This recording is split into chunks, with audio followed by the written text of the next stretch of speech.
여러분, 나라마다 국가가 있습니다. 그 나라의 노래라고 할 수 있죠. 우리나라 대한민국의 국가를 우리는 애국가라고 이야기합니다. 나라를 사랑하는 노래, 이렇게 해석할 수 있겠습니다. 동해물과 백두산이 마르고 닳도록 하나님이 보호하사 우리나라 만세. 남산 위에 저 소나무 철갑을 두른 듯 바람소리 불변함은 우리 기상일세. 가을 하늘 공활한데 높고 구름 없이 밝은 달은 우리 가슴 일편단심일세. 이 기상과 이 마음으로 충성을 다하여 괴로우나 즐거우나 나라 사랑하세. 무궁화 삼천리 화려 강산 대한 사람 대한으로 길이 보전하세라고 하는 애국가를 우리 모두는 기억하고 있습니다. 조선 말기 고종 황제는 백성들의 마음을 하나로 모으고 애국 애족의 마음을 고양시키기 위해 애국가가 필요하다라고 판단하였고 애국가를 만들 것을 지시했지만, 그 당시에 서양 음악을 전공했던 인재가 조선 땅에는 아무도 없었습니다. 그래서 그는 독일의 유명한 음악가를 초빙해서 최초의 애국가를 만들었지만, 외국인이 작사 작곡하다 보니까 한국인들의 정서와는 너무 동떨어져 있었고 가사와 곡조가 너무 어려워서 백성들이 부를 수가 없을 지경이었습니다. 여러분, 무엇보다도 당시 우리나라는 일제 강점기이었지 않습니까? 일본 제국의 반대로 애국가가 만들어지기는 했지만 곧바로 금지곡이 되어서 부를 수가 없었습니다. 그리고 어느덧 세월이 흘러 당시 일본 유학을 마치고 미국 샌프란시스코에 거주하고 있었던 24살의 청년 안익태는 한국 환상곡이라는 곡을 만들었는데, 그 안에 오늘날 여러분과 제가 부르는 애국가가 메인으로 들어가 있습니다. 여러분, 그리고 우리나라 애국가는 1948년 8월 15일 대한민국 정부 수립과 함께 공식적으로 연주되기 시작했고, 그 후로 오늘날까지 우리는 대한민국의 국가로 부르게 되었습니다. 여러분, 애국가의 작곡자는 안익태 선생이지만 애국가의 가사를 누가 썼는지에 대해서는 설이 있습니다. 도산 안창호 선생이 썼다라고 하는 설과 윤치호 선생이 썼다라고 하는 설이 있습니다. 여러분, 이민 생활을 하면서 애국가를 부를 일이 또 들을 일이 그리 많아지지 않았지만, 여러분, 한 가지 분명한 것은 우리가 애국가를 부르거나 애국가를 들을 때마다 가슴이 뭉클해짐을 경험하게 되고, 나라를 사랑하는 마음과 늘 나라를 위해서 기도해야겠다라는 마음이 생길 뿐만 아니라 내 나라 홈랜드가 있다라는 사실이 얼마나 감사한지 새삼 느끼게 됩니다. 여러분, 그렇습니다. 노래는 그 노래를 부르는 이들을 하나로 묶어주는 강력한 힘이 있습니다. 여러분, 사사기 5장의 말씀은 사사 드보라와 바락 장군이 절대로 이길 수 없었던 전쟁에서 극적인 승리를 경험한 이후에 이 기적 같은 일이 우리에게 가능하게 된 것은 하나님께서 하신 일임을 기억하므로 하나님께 드리는 노래가 바로 사사기 5장이라고 말씀드릴 수 있습니다. 여러분, 어쩌면 이 노래가 여러분과 저에게는 큰 감동으로 다가오지 않을 수도 있지만, 당시 이 노래를 불렀던 드보라와 바락, 그리고 이 노래를 들었던 이스라엘 백성들은 아마 하나님이 행하신 이 놀라운 일들로 인해 하나님께 영광을 올려드리며 감사의 도가니로에 빠졌을 것입니다. 여러분, 그 감동의 노래는 다음과 같은 노래로 시작이 되죠. 사사기 5장 1절에서 3절까지 말씀입니다. 이날에 드보라와 아비노함의 아들 바락이 노래하여 이르되 이스라엘의 영솔자들이 영솔하였고 백성이 즐거이 헌신하였으니 여호와를 찬송하라. 너희 왕들아 들으라. 통치자들아 귀를 기울이라. 나 곧 내가 여호와를 노래할 것이요 이스라엘의 하나님 여호와를 찬송하리로다 라고 이야기하고 있습니다. 여러분, 이런 노래로 시작이 되어서 이 노래의 마지막 소절인 31절은 다음과 같은 표현으로 마무리가 되지요. 여호와여, 주의 원수들은 다 이와 같이 망하게 하시고 주를 사랑하는 자들은 해가 힘있게 도둑같게 하옵소서 하니라. 그 땅이 40년 동안 평온하였더라 라고 말씀하고 있습니다. 여러분, 이 부분을 세번역 성경에서 보았더니 이렇게 표현하고 있었습니다. 주님의 원수들은 이처럼 모두 망하고 주님을 사랑하는 사람들은 힘차게 떠오르는 해처럼 되게 하여 주옵소서. 그 뒤로 그 땅에는 40년 동안 전쟁이 없이 평온하였다라는 기록으로 사사기 5장이 마무리가 되는 것입니다.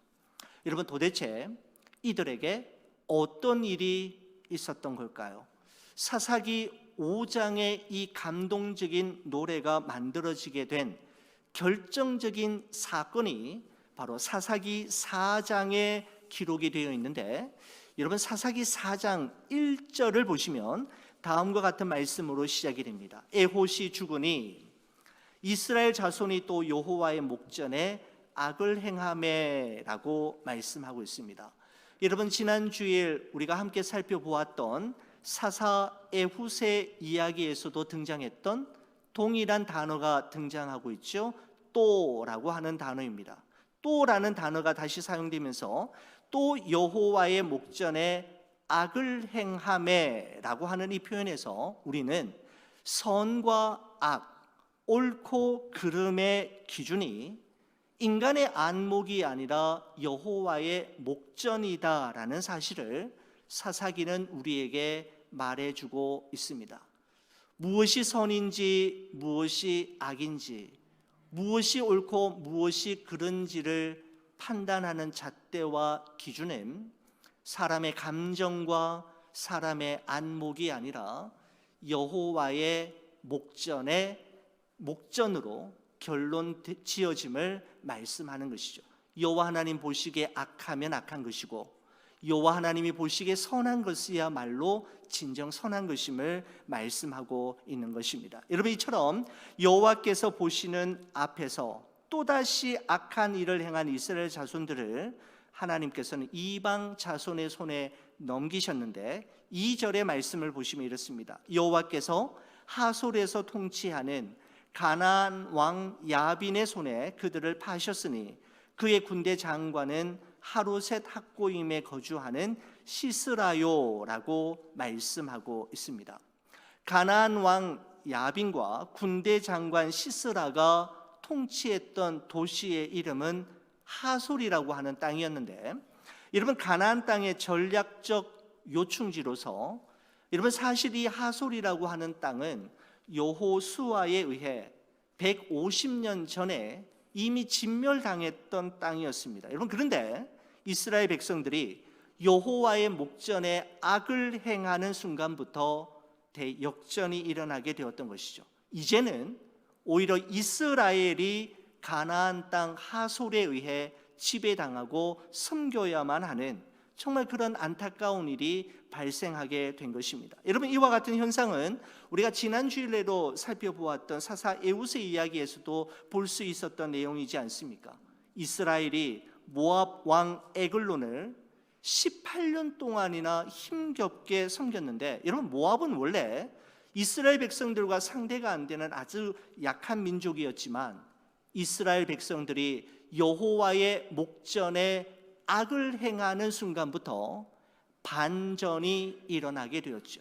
오히려 그 모압을 섬겨야만 하는 안타까운 상황이 일어났는데, 그 똑같은 이야기가 오늘 이 사사기 4장에서도 반복되고 있는 것을 우리가 확인할 수가 있습니다. 여러분, 그렇습니다.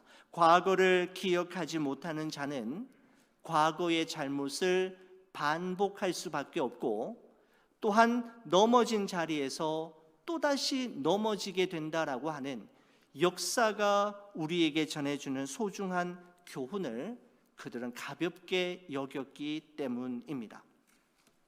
여러분, 이처럼 이스라엘이 하솔 왕 야빈과 군대 장관 시스라에 의해 무려 20년 동안이나 아주 가혹한 학대를 당하며 꼼짝도 못하게 되는데, 그들이 그토록 꼼짝도 못하며 학대를 당하고만 있을 수밖에 없었던 결정적인 요인 하나를 3절이 우리에게 말씀하고 있습니다. 여러분, 4장 3절의 말씀을 한번 보시죠.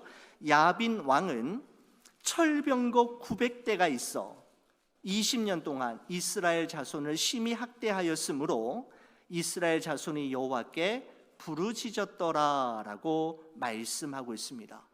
야빈 왕에게는 이스라엘이 보유하지 못했던 최첨단 비밀 무기가 있었는데 바로 철병거 900대이었습니다. 여러분, 오늘날로 말하면 탱크 900대 정도를 보유하고 있었다라고 보실 수 있겠습니다. 여러분, 당시 철병거 900대를 대항하는 이스라엘의 전력은 여러분 어땠을까요? 사사기 5장 8절의 말씀을 보면 그 당시 이스라엘의 전력을 이렇게 노래 가운데 표현하고 있습니다. 무리가 새 신들을 택하였으므로 그때의 전쟁이 성문에 이르렀으나 이스라엘 4만 명 중에 방패와 창이 보였던가라고 말씀하고 있습니다. 이스라엘 정예 부대 4만 명 중에 방패와 창을 가진 자가 없었다라는 것이죠. 철병거 900대에 맞서는 이스라엘 백성들에게는 방패와 창조차도 없었다라는 것입니다. 900대의 탱크를 맨몸으로 막아야만 하는 상황이 바로 지금의 이 상황이었음을 말씀하고 있는 것이죠. 이처럼 야빈 왕이 보유하고 있었던 철병거 900대는 이스라엘 백성들로 하여금 숨도 제대로 쉴 수 없을 정도로 압박하는 그런 무시무시한 도구가 되었음을 말씀합니다. 여러분, 이로 인해서 이스라엘 백성들의 그 초라한 삶의 모습을 사사기 5장 6절을 보시면 이렇게 표현하고 있습니다. 아나세 아들 삼갈의 날에 또는 야엘의 날에는 대로가 비었고 길의 행인들은 오솔길로 다녔도다라고 말씀하고 있습니다. 대로가 비었고 큰 길이 비었고 길의 행인들은 오솔길로 다녔다라고 이야기하는데, 여러분, 이 부분을 세번역 성경에서 이렇게 표현했습니다. 아나세 아들 삼갈 때에도 야엘의 때에도 큰 길에는 발길이 끊어지고 길손들은 뒷길로 다녔다라고 말씀하고 있는 것이죠.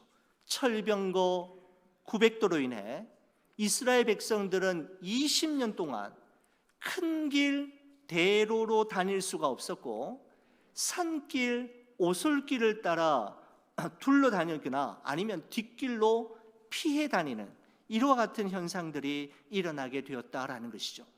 바로 그들이 보유하고 있었던 철병거 900대는 이스라엘 백성들의 힘과 능력으로는 도저히 제압할 수 없는 막강한 무기로서 도저히 정면 돌파할 수 없는 바로 난공불락의 철옹성인 여리고와 같은 존재가 바로 철병거 900대이었습니다. 사랑하는 우리 교우 여러분, 여러분에게 있어서 철병거 900대는 무엇입니까? 우리의 가는 앞길을 가로막고 우리의 자유와 기쁨을 박탈하며 그것만 생각하면 깊은 한숨이 자연스럽게 흘러나오고 자신감이 떨어지게 되며 낙심의 나락으로 한없이 추락하게 만드는 나의 철병거 900대는 무엇입니까? 나는 그것 때문에 안 될 거야. 그것이 있는 한 내 인생은 결단코 행복해질 수 없어 라고 말하지만 그것에 대해 도저히 저항할 수 없는 우리 인생의 철병거 900대는 무엇인가 라고 하는 것이죠. 여러분, 이런 말이 있습니다. 숲을 나서야 비로소 숲이 보인다라고 하는 말이 있습니다. 숲 속에서는 숲을 제대로 볼 수 없다라는 의미이지요. 내 앞을 가로막고 있는 철병거 900대만 바라보면 도무지 길이 보이지 않고 길이 예상될 수 없이 절망할 수밖에 없지만, 우리의 눈을 들어 하늘을 바라보고 기도에 무릎을 꿇을 때 우리는 비로소 보이기 시작하는 분이 있는데, 그분은 바로 그 철병거 배후에 계시는 하나님이라는 사실을 우리는 오늘 이 사사기의 말씀을 통해서도 다시금 확인할 수가 있습니다. 여러분, 이처럼 하솔 왕 야빈과 군대 장관 시스라가 보유하고 있는 이 철병거 900대로 인해 20년 동안 가혹한 학대를 당하고 숨조차 제대로 쉴 수 없을 정도로 압박을 느끼며 뒷길과 산속 오솔길로만 피해 다니고 돌아다녀야만 했던 이스라엘 백성들을 구원하기 위해 하나님께서는 그들의 부르짖음을 들으시고 그들을 위해 한 구원자를 세우셨는데, 그 구원자의 이름이 사사기 4장 4절에 이렇게 소개되고 있습니다. 바로 그때에 랍비돗의 아내 여선지자 드보라가 이스라엘의 사사가 되었는데 라고 말씀하고 있습니다. 여러분, 우리말 성경에는 랍비돗의 아내 여선지자 드보라 이렇게 표현하고 있지만, 히브리어 성경 원문을 그대로 번역하면 이렇게 번역할 수 있습니다. 드보라는 여자요 여선지자이며 랍비돗의 아내인데, 그때의 그녀가 이스라엘의 여사사가 되었다. 이것이 바로 성경 원문을 그대로 직역한 것입니다. 여러분, 드보라에 대해서 우리말 성경에는 랍비돗의 아내 여선지자 드보라라고 하면서 여성이라는 것을 2번 표현하고 있지만, 원문에 따르면 5번 표현하고 있습니다. 드보라는 여자요 여선지자요 랍비돗의 아내인데, 그때의 그녀가 이스라엘의 여사사가 되었다.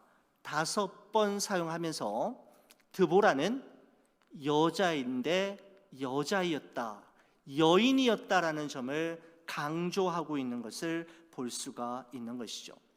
여러분, 고대 사회에서 여자들은 남자들의 부속물에 불과했고, 사람들의 수를 셀 때 여성은 세지 않았습니다. 숫자 안에 포함되지 않았던 것을 감안할 때, 여인 드보라를 이스라엘을 구원하는 사사로 세우시고 구원자로 세우신 것은 사람의 기대와 예상을 완전히 빗나가게 만드는 하나님의 파격적인 인사이었음에 분명합니다. 어느 누구도 이 사람이, 여인인 이 사람을 통해 하나님의 뜻이 이루어지고 20년 동안 학대를 당하며 가혹한 처분을 받았던 우리 민족을 구원하리라고는 상상도 못한 일이 생겨나게 되었음을 말씀하고 있는 것이죠. 여러분, 특별히 드보라의 남편 이름이 랍비돗이라고 되어 있는데, 여러분, 이 랍비돗이라고 하는 이름의 뜻이 횃불, 화염이라고 하는 의미입니다. 여러분, 그리고 이 드보라와 함께 이스라엘 군대를 이끌었던 군대 장관의 이름이 바락인데, 바락 뜻이 번개입니다.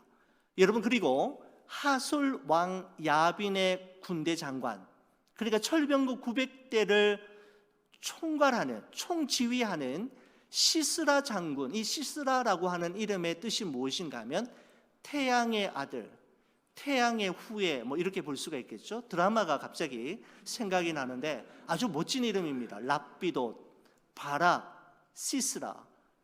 여러분, 거기다가 이름의 뜻이 더 멋있죠. 활활 타오르는 횃불, 꺼지지 않는 화염. 번쩍이는 번개, 태양의 아들, 태양의 후예. 정말 남자들의 이름이 멋있습니다. 여러분, 그런데 보십시오. 하나님께서 태양의 아들, 태양의 후예라고 불리우는 하솔의 장수 시스라를 제거하고 20년 동안 가혹한 학대를 당하는 자기 백성을 구하기 위해 하나님이 선택하시고 세우신 사람은 횃불, 화염이라고 불리우는 랍비돗도 아니고 번쩍이는 번개라는 이름의 뜻을 가진 바락도 아니라 여인 드보라이었습니다. 여러분, 드보라라고 하는 이름의 뜻은 꿀벌입니다.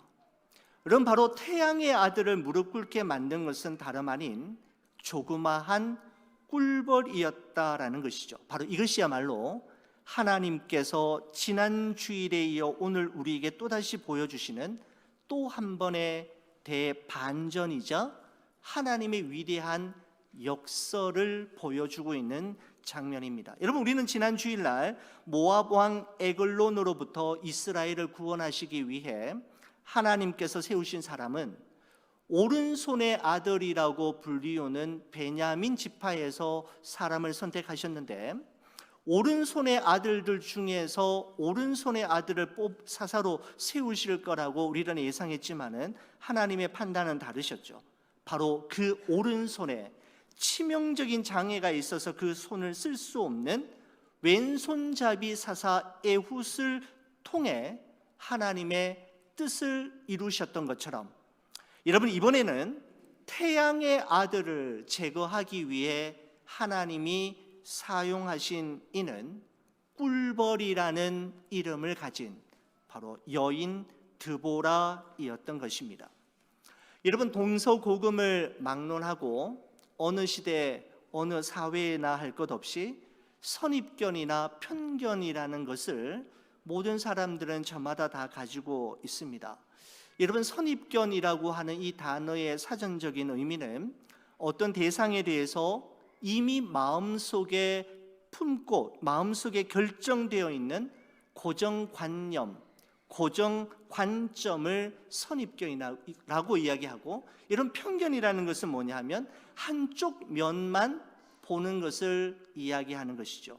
한쪽 부분만 보고서 전체를 다 본 것처럼 결정 짓는 것을 바로 편견이라고 이야기합니다. 여러분, 우리는 사람을 선택할 때나 사람을 볼 때 언제나 선입견과 편견을 가지고 그 사람을 바라보고 평가하지만, 우리 하나님은 바로 그 사람이 가지고 있는 선입견과 편견, 겉으로 보이는 외모와 조건, 오랜 전통과 관습이 빚어낸 보편적인 시각과 관점으로 사람을 보시는 것이 아니고 부르심의 여부를 결정하는 것도 아님을 우리는 알 수가 있습니다.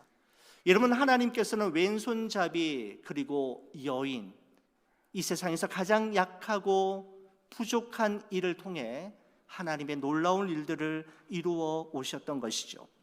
여러분, 고린도전서 1장 26절에서 29절의 말씀을 우리가 다시 한번 보겠습니다. 이렇습니다. 형제들아, 너희를 부르심을 보라. 육체를 따라 지혜로운 자가 많지 아니하며 능한 자가 많지 아니하며 문벌 좋은 자가 많지 아니하도다. 그러나 하나님께서 세상의 미련한 것들을 택하사 지혜 있는 자들을 부끄럽게 하려 하시고, 세상의 약한 것들을 택하사 강한 것들을 부끄럽게 하려 하시며, 하나님께서 세상의 천한 것들과 멸시받는 것들과 없는 것들을 택하사 있는 것들을 패하려 하시나니, 이는 그 이유는 아무 육체라도 하나님 앞에서 자랑하지 못하게 하려 하심이니라 라고 말씀하고 있습니다. 여러분, 저는 이 말씀이 너무너무 좋습니다. 여러분, 왜 하나님께서는 미련한 자, 약한 자, 천한 자, 멸시받은 자, 가진 것이 없는 자를 통하여 당신의 뜻을 이루어 오셨고 지금도 이루어 가시는 걸까요?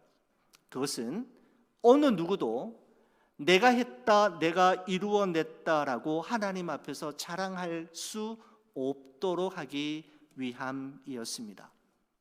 여러분, 우리 하나님은 여러분과 제가 탁월하지만 교만하여 하나님 없이 살 수 있다고 착각하는 어리석은 성도가 되기보다는 부족하지만 겸손하여 주를 더욱더 의지할 줄 아는 지혜로운 성도가 되기를 원하신다라는 사실을 여러분 꼭 기억하실 수 있기를 바랍니다.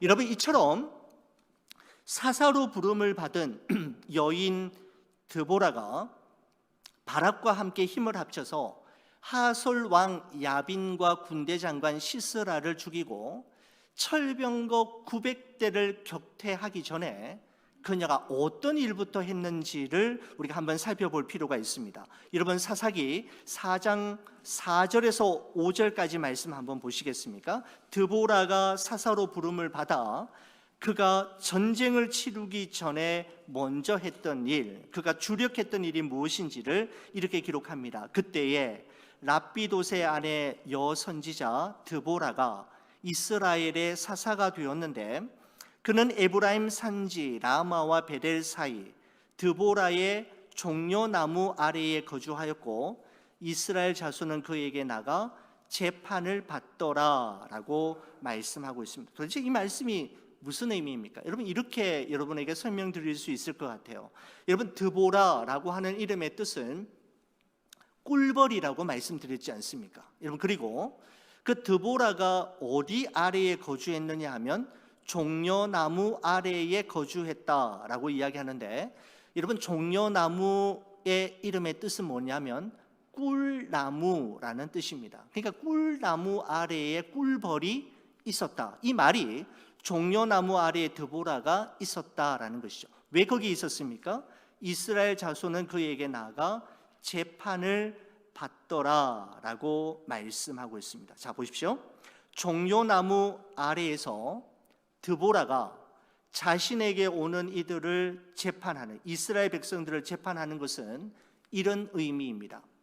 꿀나무인 종려나무 아래에서 꿀벌인 드보라가 꿀송이보다 더단 하나님의 말씀을 백성들에게 전하고 가르치고 있는 장면을 이와 같이 표현하고 있다라고 구약의 학자들은 우리에게 말씀하고 있습니다. 다시 한번요. 종려나무 아래에서 드보라가 이스라엘 백성들을 재판하는 것은 어떤 것을 의미하는가 하면 꿀나무인 종려나무 아래에서 꿀벌인 드보라가 꿀송이보다 더단 하나님의 말씀을 백성들에게 가르치고 말씀으로 그들을 준비시키고 있는 장면임을 말하고 있는 것이죠. 여러분, 우리가 너무너무 피곤하고 지쳐 있을 때 여러분 꿀을 숟가락에 떠서 아니면 미지근한 물에 녹여서 우리가 한 잔 마시고 나면 여러분 눈이 번쩍 뜨이고 힘이 남을 경험하게 되지 않습니까? 바로 드보라는 전쟁을 치르기 전에 자신이 해야 할 일, 이스라엘 백성들을 위해 자신이 해야 할 일이 무엇인가를 기도하던 중에 바로 꿀송이보다 더단 하나님의 말씀을 전하고 가르침으로 절망과 낙심 가운데 있는 자기 백성들에게 힘과 용기를 주는 것이 그 후에 전쟁에 나가서 전쟁을 치르도록 하는 것이 바로 자신에게 주어진 사명으로 알았던 것입니다. 여러분, AD 70년경에 로마의 디도 장군이 이끄는 세계 최강의 로마 군대가 이스라엘의 수도인 예루살렘을 진격해 들어와서 예루살렘 성과 성전을 불태우고 돌 위에 돌 하나 남겨지지 않을 정도로 완전히 회파합니다. 성 안에 살고 있었던 사람들은 차마 눈뜨고 볼 수 없을 정도의 대량 학살을 당하게 되었고 겨우겨우 살아남은 이들은 예루살렘을 떠나 전 세계로 흩어져 디아스포라의 삶을 살게 됩니다. 여러분, 이런 절망적인, 꿈을 꿀 수 없는 이 절망적인 상황 속에서 유대인들의 정신적인 지주인 랍비 한 사람이 있었는데 벤 자카이라고 하는 랍비가 로마 사령관을 찾아가서 한 가지 부탁을 합니다. 사령관님, 우리가 지금부터 우리 백성들은 무슨 명령을 하시든지 다 그대로 들을 테니 랍비 10명이 함께 기거할 수 있는 방 한 칸을 내어 주십시오. 로마 사령관은 어떤 일이든지 순순히 따르겠다라고 하는 조건 하에 랍비 10명을 위한 조그마한 단칸방 하나를 내어줍니다. 여러분, 그리고 벤 자카이를 비롯한 10명의 랍비들은 이 조그마한 방에 모여서 20년 동안 꾸준히 한 일에 집중하게 되는데, 바로 그것은 탈무드를 집필하는 일이었습니다.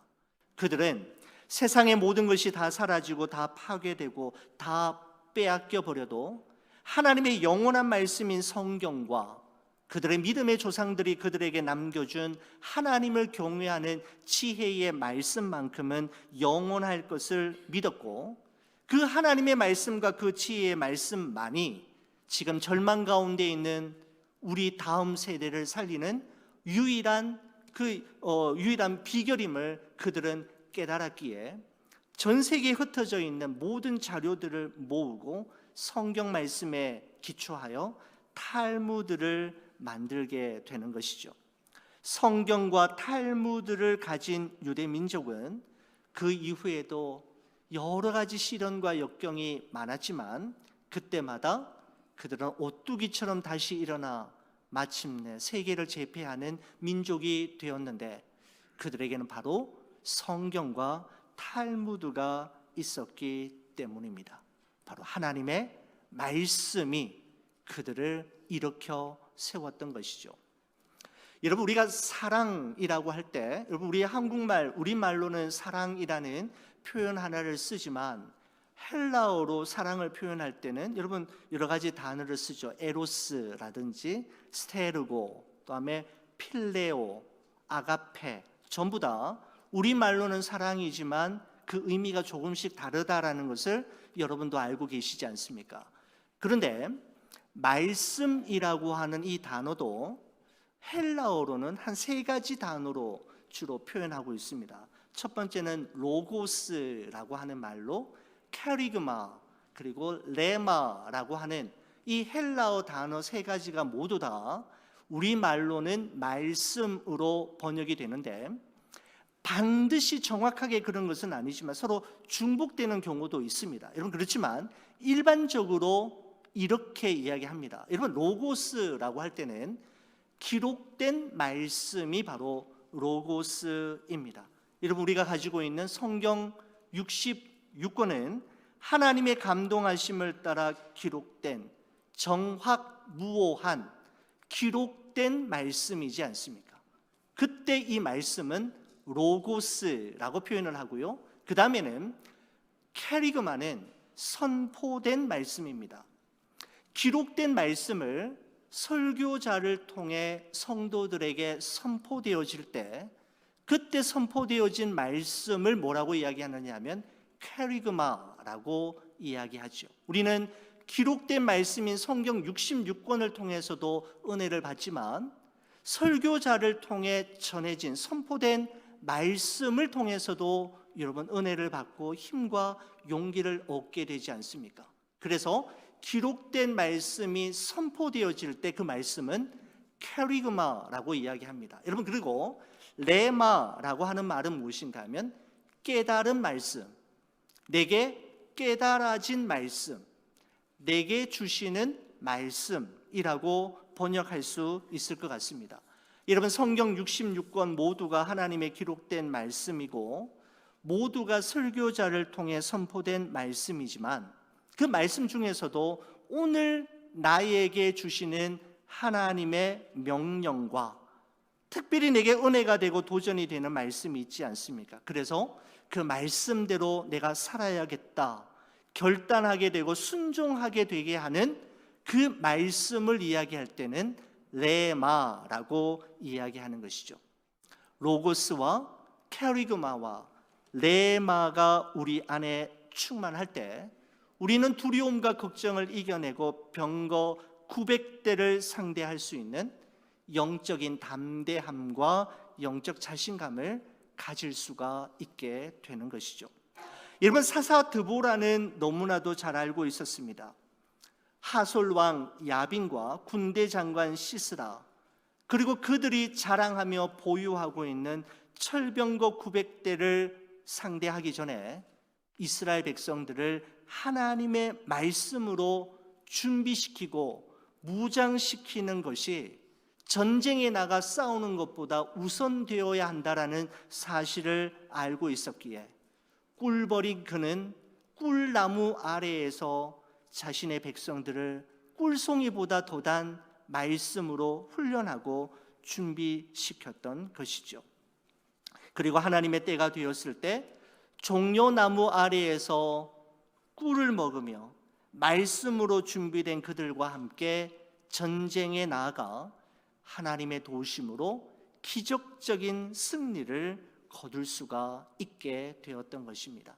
사랑하는 우리 교우 여러분, 우리가 이제 봄학기가 시작이 되면서 우리 교회 안에 바이블 칼리지가 이제 본격적으로 이미 시작된 과목도 있고 3월부터 시작이 됩니다. 여러분, 제가 바라기는 우리 성도님들 가운데에서 그 새 과정 가운데 꼭 한 과목 이상의 여러분 수강 신청하시고 또 이렇게 등록하셔서 말씀으로 준비되어지는 기록된 말씀과 선포된 말씀과 깨달아진 말씀으로 충만하게 되어서 말씀이 이끄시는 삶, 말씀대로 순종하는 삶을 살아가게 된다면 올 한 해 우리 앞에 갑자기 나타나고 등장하는 철병거 900대 앞에서도 조금도 주눅들지 않는 하나님의 백성으로 살아갈 수 있겠다라는 확신을 가지게 됩니다. 여러분, 사사기 4장과 5장은 5장 31절에 다음과 같은 말씀으로 마무리가 되죠. 여호와여, 주의 원수들은 다 이와 같이 망하게 하시고 주를 사랑하는 자들은 해가 도둠갑게 하옵소서 하니라. 그 땅이 40년 동안 평온하였더라 라고 말씀하고 있습니다. 여러분, 철병거 900대를 보유하고 있었던 시스라와 창과 방패조차 없었던 이스라엘 백성들은 어떻게든 싸움을 하기 위해 기손강가로 그들은 모이게 되었고, 그들이 모여서 서로 전쟁을 시작하려 할 때 하늘에서부터 폭우가 쏟아지기 시작하면서 그 기손강가는 진흙탕이 되어버리고 맙니다. 그 무거운 철병거와 철갑옷으로 무장했던 하솔의 군대는 진흙탕의 그 무게를 견디지 못하고 결국 죽임을 당하게 되는데, 바로 하나님의 개입하심으로 그들은 모두 다 망하게 되었던 것이죠. 그러나 주를 사랑하는 자들은 바로 그 진흙탕 구덩이 속에서도 해가 도둠같이 찬란한 빛을 내며 그 진흙탕 구덩이에서 하나님의 백성으로 살아나오는 그 놀라운 일들을 경험하게 되었던 것입니다.